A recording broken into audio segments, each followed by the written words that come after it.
It was about 1.5 years ago that I was introduced to the Ultra HDMI mod. My Life in Gaming did a video on Nintendo 64 quality improvements, and I was instantly interested. Through some searching, I found that I could send my Nintendo 64 to an installer to have the mod put into my console. I decided to pay Mega of BadassConsoles.com to work on mine since he seemed the most trustworthy. However, my big issue with this service was the cost. The mod board cost about $140 each, and Mega charges $40 for the installation, and the shipping's on you. Finally, in January 2017, I ordered the service and received my console about a month later after shipping. Now, I'm sure the questions in your mind are, is it worth the price? And does it actually improve the picture quality?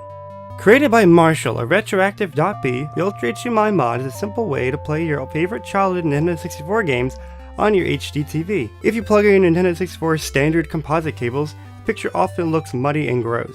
The Ultra HDMI is able to improve the picture quality to 1080p and 720p.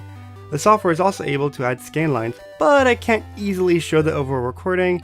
It offers a variety of filters, but like the scan lines, there's something you're better off messing with until you find the exact settings that you like. What you're seeing is what I feel looks best on my TV. Your mileage may vary on your own television set. Now, whether or not it improves picture quality is up to your own opinion. You have to remember that at the end of the day, the normal resolution of these games is usually only 240 interlaced, or 240i. The Ultra HDMI only improves the resolution to comfortably fit an HD screen. This mod is likely only going to appeal to enthusiasts like myself. If you're only going into this for the super popular Nintendo 64 games like Mario, Zelda, and other main series Nintendo games, you should look elsewhere. You can play versions of those games on the Wii and the Wii U virtual consoles in 480p. They look far better in those ports. The Ultra HDMI is for us weirdos that like using original cartridges on our old consoles with the awful 3-hand requiring controllers. I took a look at several popular games for examples. Among those I tested, GoldenEye 007, Super Mario 64, Mischief Makers, Pokemon Stadium 0 and 2, Pokemon Snap, and Pokemon Puzzle League all look fantastic. I hated how Ocarina of Time looks.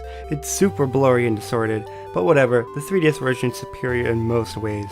I was honestly surprised by GoldenEye 007. It's actually super clear and clean. I immediately started getting into the game again once I got over the archaic shooting controls. One thing that the Ultra HDMI shines at is 2D images, and it really shows Pokemon Puzzle League and Mischief Makers. The 2D sprites and images are extremely clear, and the color really pops. I mentioned that most Nintendo 64 games run about a 240i resolution. Well, the Nintendo 64 can be upgraded to support 4MB of RAM from Nintendo's RAM expansion pack. This gave a variety of games an increase in texture quality, resolution, and frame rate improvements. I don't own many of the games that took advantage of the pack, but I do have Pokemon Stadium 2. When the expansion pack is inserted, Stadium 2 gains an improved resolution of 480i. Naturally, this translates quite well to the Ultra HDMI. Again, I would suggest tinkering with the UI settings until you find exactly what you think works best with your TV. So, what do I personally think of the Ultra HDMI? I love it! It's an excellent tool for me to use when I record Nintendo 64 games for my videos and projects. The super clear picture quality makes it really easy for me to record for my Nintendo 64. In the past, I had to use my old Dazzle DVC-100 or crummy upscalers. Would I recommend it to anyone other than die-hard hobbyists? Probably not. Nintendo 64 has an extremely small library of about 300 games, and the most popular ones, like I mentioned, are available on the Wii and Wii U's Virtual Console. Hell, I'm sure Nintendo Switch will be getting a Virtual Console at some point. The service as a whole costs about $200, and that isn't including the console, the controllers, games, etc. Hell, I shelled out more money just to get a special edition Pikachu console, just to feed my vanity. I spent about $300 on this thing.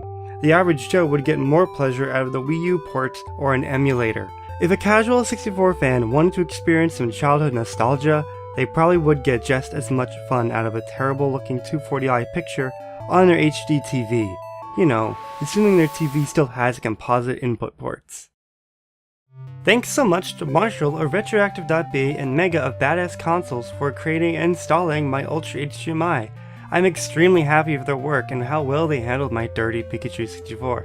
Mega often likes to stream his modding work and his personal projects on Twitch. I suggest going by. He's doing great work with GameCube projects. and he is always throwing some banter around while engaging in meaningful conversations with his viewers. If you have any questions or comments, please don't hesitate to leave me a comment down below. I would love to answer any missed questions and receive feedback on my review. Thanks for watching.